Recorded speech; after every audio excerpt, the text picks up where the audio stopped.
When done properly, the internet, screens, and particularly social media can provide 5 essential elements of adolescent well-being: a sense of control over one's environment, individuation, self-expression, a connection to others, and acceptance. And then there is the abyss. Welcome to App-Propriate, a podcast designed to give you a little taste into the positives and negatives of the most popular social media apps, so that you and your most importants can make more informed, healthy, and safer choices when it comes to interacting through your screens. I'm your host, Joe Langford. Note that I said safer, not safe. Interacting through screens with other humans contains a degree of natural risk, just like real life. And I believe that education leads to empowerment, and I hope this information helps add a degree of safety, social responsibility, and good digital citizenship to your social networking and the conversations you have about it with your family. This week's episode is Pulled Over by Police, the Siri shortcut iPhone feature that helps people record traffic stops and other interactions with law enforcement. Not technically an app, Pulled Over by Police is a downloadable link for the pre-installed Shortcuts app on iPhones.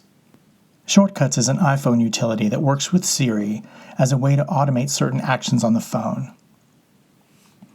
Everything from getting traffic alerts before leaving your house, to hand-washing timers, sussing out song lyrics, to ordering coffee. Shortcuts can be downloaded, customized, then triggered when needed by a single tap on your device, or, most often, a voice command beginning with, "Hey Siri." By saying, "Hey Siri, I'm being pulled over by police," your iPhone will stop any music, podcasts, or any other app that's playing, dim the brightness of your phone screen, and turn the phone's flashlight on. It then starts recording both audio and video, marks the timestamp and your GPS location, sends the recordings to your preset emergency contacts phone, and saves them to iCloud or Dropbox and or your phone's photo app. In order to use the shortcut, you must first download the Shortcuts app. From the Settings menu, choose Shortcuts, and then toggle on Allow Untrusted Shortcuts. Pulled Over by Police is not in the Apple Store as a download yet, but it's an easy Google, and there will be a link to the download in this episode's notes. The app has obviously begun circulating again recently as protests against police brutality have erupted across the United States in response to the death of George Floyd, a black man who died after a white police officer knelt on his neck for almost 9 minutes, and a growing clarity around exactly how prevalent and dangerous law enforcement interactions can be for people of color. The idea of a hands-free way to monitor potentially problematic interactions with law enforcement isn't new. Since 2012, the American Civil Liberties Union and others have developed similar kinds of ways to record and live stream encounters with police. The need for such technology has been around for generations. Police officers are public servants and should be respected, but part of that respect is holding them to high standards. It is perfectly legal to film them acting out their civic duties. In fact, it's a First Amendment right to do so. Recordings done publicly and obviously and without breaking any other law, like trespassing or getting in the way of an officer doing their job, are legal, and apps like this can be used not only to document inappropriate or illegal interactions, but can also serve as a deterrent to bad behavior, helping the people on the other side of the lens keep their behavior safe, predictable, and legit. And this technology is not limited only to problematic police interactions. It can be used in all sorts of difficult and dangerous situations, and I know people who've used this and similar apps at protests, in pubs, dealing with harassment at work, both from customers and supervisors, road rage situations, calling out homophobes in line at Starbucks, and even dealing with stalkers. These are the apps that provide us with Karen videos. And I love Karen videos. Sorry, I digress. In policing situations, officers can instruct you to put your phone down while asking you to do things like participate in a sobriety test, but they cannot ask you to stop filming. They can't make you stop filming, take your phone, or delete any images. That would be considered an obstruction of justice and/or destroying evidence. This doesn't mean those things don't happen, but the auto send to the cloud or contacts helps preserve documentation of the encounter. Filming an officer at work in no way interferes with their ability to do their job. In fact, they're likely meant to be filming the interaction themselves with their dashboard and body cams. Recording interactions such as this is powerful and has become commonplace. Many officers even expect it. Because camera footage helps officers not only think about their behavior and engagements in a more meta way, but allows them to get feedback and critique from colleagues, helps them recall details when testifying or taking notes, provides training material for new recruits, and protects them in case of false allegations of misconduct. It is important for all of us to understand that though the police in the U.S. are meant to protect and serve, and though many of them act accordingly to make us all safer, the police can also reinforce a system of ingrained, unconscious, and unfair bigotry. When the police get involved, statistically, Black people, Latinx people, Native Americans, LGBTQ folks, women, immigrant populations, and people living with disabilities and mental health diagnoses can find themselves in more danger, even if they are the victims of the crime being reported. In fact, bigoted white people sometimes even purposely call police on persons of less privilege knowing this. And videoing interactions involving law enforcement, especially when individuals with less privilege, such as queer folks or people of color, are involved, can keep everyone safer. Whatever the situation, the most important thing is keeping yourself safe. If filming an interaction is making the situation more dangerous, it may not be worth it. If you think your rights have been violated, or you've been unjustly accused or harassed, whether by a cop or a Karen, you have the right to file a grievance or formal complaint with your local police.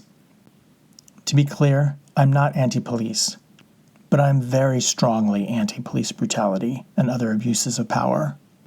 20th century poet Stan Lee famously said, "With great power comes great responsibility."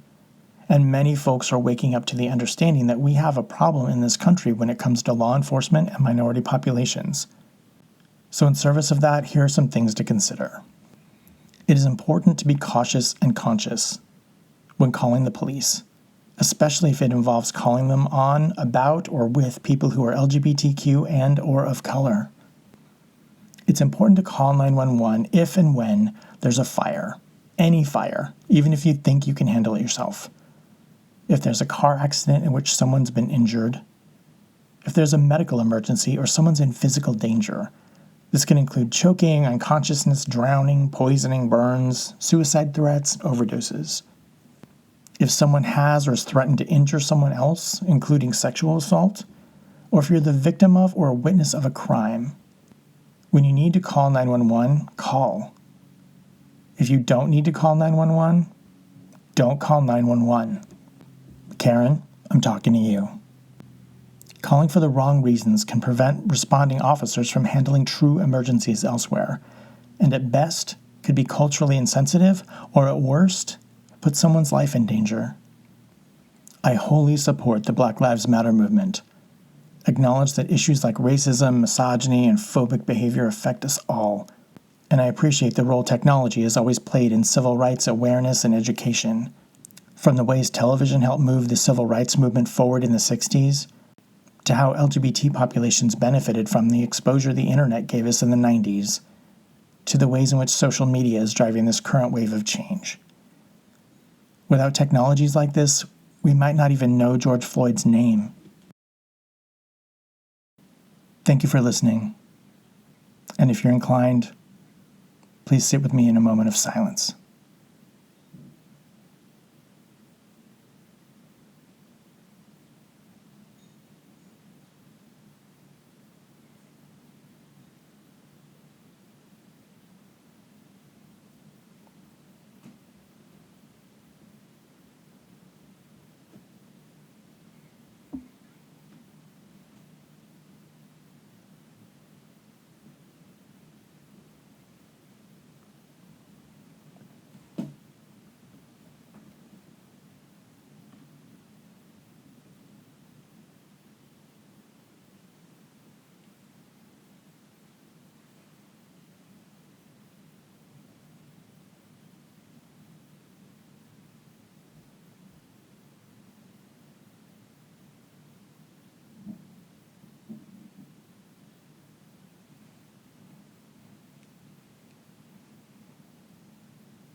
Thank you for listening.